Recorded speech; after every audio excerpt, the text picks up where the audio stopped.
ಅಡುಗೆ ಮನೆ ಆರೋಗ್ಯ. ಇವತ್ತು ಸಾಮೆ ಅಕ್ಕಿ ಅನ್ನ ಹೇಗೆ ಮಾಡೋದು ಅಂತ ನಾನು ತೋರಿಸ್ತಾ ಇದ್ದೀನಿ.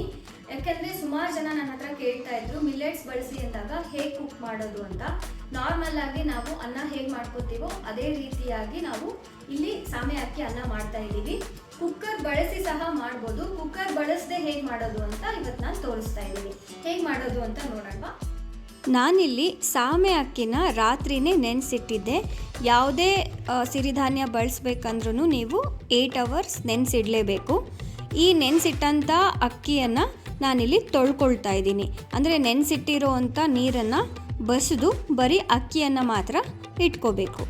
ಸಾಮೆ ಅಕ್ಕಿನ ತೊಳೆದು ಪಕ್ಕಕ್ಕೆ ಇಟ್ಕೋಬೇಕು. ಹಾಗೆ ಇಲ್ಲಿ ಅನ್ನ ಮಾಡೋದಕ್ಕೆ ಬೇಕಾಗುವಷ್ಟು ನೀರನ್ನ ಕಾಯೋದಕ್ಕಿಟ್ಟಿದ್ದೀನಿ.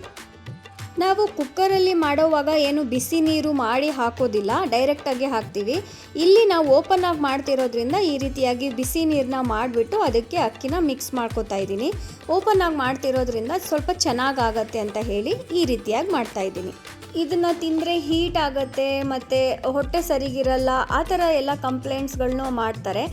ಆ ಥರ ಏನೂ ಆಗೋದಿಲ್ಲ. ನೀವು ಸಿರಿಧಾನ್ಯಗಳನ್ನು ನೆನೆಸಿ ಬಳಸ್ತಾ ಇದ್ದರೆ ನಿಮಗೆ ಯಾವುದೇ ರೀತಿ ಪ್ರಾಬ್ಲಮ್ಸ್ ಕೂಡ ಆಗೋದಿಲ್ಲ. ಇದನ್ನು ನಾನೇ ಹೇಳ್ತಾ ಇಲ್ಲ, ಇದನ್ನು ನಾನು ಡಾಕ್ಟರ್ಸ್ಗಳು ಹೇಳೋದನ್ನು ಕೇಳಿ ಆಮೇಲೆ ನಿಮಗೆ ಹೇಳ್ತಾ ಇರೋದು.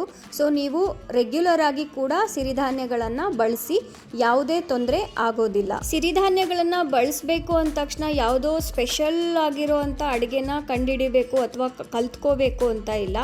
ನಾವು ಅಕ್ಕಿನಲ್ಲಿ ಏನೇನು ಮಾಡ್ತಾ ಇರ್ತೀವಿ ಅದನ್ನು ಸಿರಿಧಾನ್ಯಗಳಿಂದ ರೀಪ್ಲೇಸ್ ಮಾಡಿದ್ರೆ ಆಯಿತು, ಅಷ್ಟೇ ನೀವು ಮಾಡಬೇಕಾಗಿರೋದು. ಈಗ ನೀವು ನೋಡಬಹುದು, ಇದು ಕುದ್ದು ಸ್ವಲ್ಪ ನೀರೆಲ್ಲ ಕಡಿಮೆ ಆಗಿದೆ. ಕೈ ಆಡಿಸ್ತಾ ಇದ್ದೀನಿ ಒಂದ್ಸತಿ. ಅಲ್ಲಿವರೆಗೂ ನೀವು ಸಾಮೆಯನ್ನು ಬಳಸೋದ್ರಿಂದ ಆಗೋವಂಥ ಪ್ರಯೋಜನಗಳನ್ನು ಒಂದ್ಸತಿ ಸ್ಕ್ರೀನ್ ಮೇಲೆ ಬರ್ತಾ ಇದೆ, ಓದ್ಕೊಳ್ಳಿ.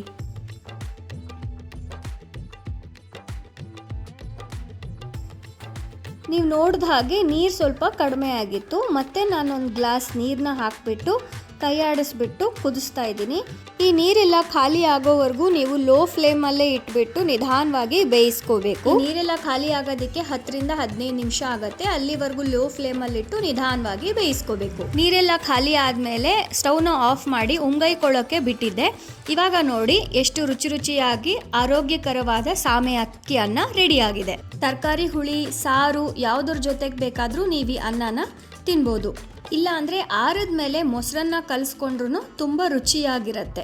ಮತ್ತು ನೀವು ನನ್ನ ಚಾನಲ್ನ ಸಬ್ಸ್ಕ್ರೈಬ್ ಮಾಡದೇ ಇದ್ದರೆ ದಯವಿಟ್ಟು ಸಬ್ಸ್ಕ್ರೈಬ್ ಮಾಡಿ, ಹಾಗೆ ಬೇರೆಯವ್ರಿಗೂ ಸಹ ಶೇರ್ ಮಾಡಿ. ಹಾಗೆ ಈ ವಿಡಿಯೋದಲ್ಲಿ ತೋರಿಸಿರೋ ಅಂಥ ಸಾರನ್ನು ಕೂಡ ನಾನು ರೆಸಿಪಿನ ಸಪ್ರೇಟಾಗಿ ಚಾನಲಲ್ಲಿ ಹಾಕಿರ್ತೀನಿ. ಇದು 5 ಮಿನಿಟ್ಸಲ್ಲಿ ಮಾಡೋವಂಥ ರೆಸಿಪಿ, ಅದನ್ನು ಕೂಡ ಟ್ರೈ ಮಾಡಿ. ಮತ್ತೊಂದು ರೆಸಿಪಿಯೊಂದಿಗೆ ಸಿಗ್ತೀನಿ. ಅಲ್ಲಿವರೆಗೂ ನಮಸ್ಕಾರ. Thank you.